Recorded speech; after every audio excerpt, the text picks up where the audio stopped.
I was working at a financial firm in New York City with a bunch of very smart people, and I had a brilliant boss I much admired. I went to my boss and told him I was going to start a company selling books on the internet. He took me on a long walk in Central Park, listened carefully to me, and finally said, "That sounds like a really good idea, but it would be an even better idea for someone who didn't already have a good job." You can have a job, or you can have a career, or you can have a calling. And if you can somehow figure out how to have a calling, you have hit the jackpot, because that's the big deal. I met Jeff Bezos 25 years ago, and he told me, "Dave, I want you to invest in my company." "What are you doing?" "I'm gonna start a bookstore in my garage." "Okay, and I'm gonna put it online. People buy online, and I'm gonna ship out of my garage.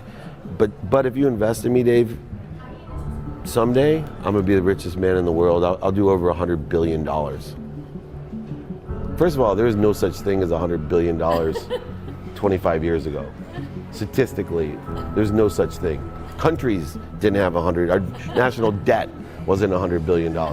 And this dude's telling me at 26 years old that he's gonna be the richest man in the world because he has a garage and the internet? That was his truth. No, but he did not know it, and neither did I. But the difference between him and I is I was laughing, scoffing, and jesting at him, and he was already applauding himself, going, at the right way, at the perfect time, I'm gonna make as much as I can as quickly. And I'm sitting there going, there's no way this is gonna be a big business. Do something you're very passionate about, and don't try to chase what is kind of the hot passion of the day. Seen in that light, it really was a difficult choice, but ultimately, I decided I had to give it a shot. I didn't think I'd regret trying and failing, and I suspected I would always be haunted by a decision to not try at all. After much consideration, I took the less safe path to follow my passion, and I'm proud of that choice. As a young boy, I had been a garage inventor. I'd invented an automatic gate closer out of cement-filled tires, a solar cooker that didn't work very well out of an umbrella and aluminum foil, baking pan alarms to entrap my siblings. I'd always wanted to be an inventor, and she wanted me to follow my passion. There's a military phrase that I especially love, and it says, "Slow is smooth and smooth is fast." And I have seen that in every endeavor I've ever been in. That's the kind of thing that really allows you to make progress. You know, you get certain gifts in life and you want to take advantage of those, but I guess my advice on adversity and success would be to be proud not of your gifts, but of your hard work and your choices. So, you may be, the kinds of gifts you get in life, you might be really good at math. It might be really easy for you. That's a kind of gift. But practicing that math and taking it to the next step, that could be very challenging and hard and take a lot of sweat. That's a choice. You can't really be proud of your gifts because they were given to you. You can be grateful for them and thankful for them. But your choices, you choose to work hard.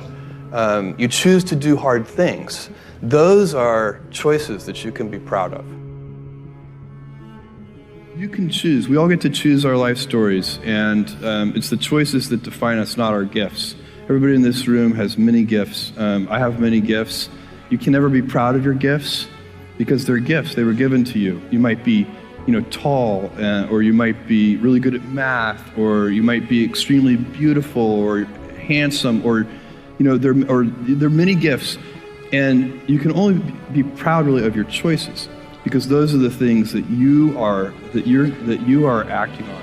And one of the most important choices that each of us has, and you know this just as well as I do, is you can choose a life of ease and comfort, or you can choose a life of service and adventure. And when you're 80, which one of those things do you think you're going to be more proud of? You're going to be more proud of having chosen a life of service and adventure. There's never been a better time to be alive. I mean, it's just incredible the amount of inspiration that the world generates for me, and I think for a lot of people. It's insane, the amount of change and invention and opportunity. Your life, the life you author from scratch on your own, begins. How will you use your gifts? What choices will you make? Will inertia be your guide, or will you follow your passions? Will you follow dogma, or will you be original? Will you choose a life of ease, or a life of service and adventure? Will you wilt under criticism, or will you follow your convictions? Will you bluff it out when you're wrong, or will you apologize? Will you guard your heart against rejection, or will you act when you fall in love? Will you play it safe, or will you be a little bit swashbuckling? When it's tough, will you give up, or will you be relentless? Will you be a cynic, or will you be a builder? Will you be clever at the expense of others, or will you be kind? Every time you figure out some way of providing tools and services that empower other people to deploy their creativity, you're really onto something. You know, you're very lucky if you have a career. A lot of people end up with a job. If you don't love your work, you're never going to be great at it. Jules Verne, Mark Twain, Galileo, Newton, all the curious from the ages would have wanted to be alive, most of all, right now. As a civilization, we will have so many gifts, just as you as individuals have so many individual gifts as you sit before me. How will you use these gifts? And will you take pride in your gifts or pride in your choices?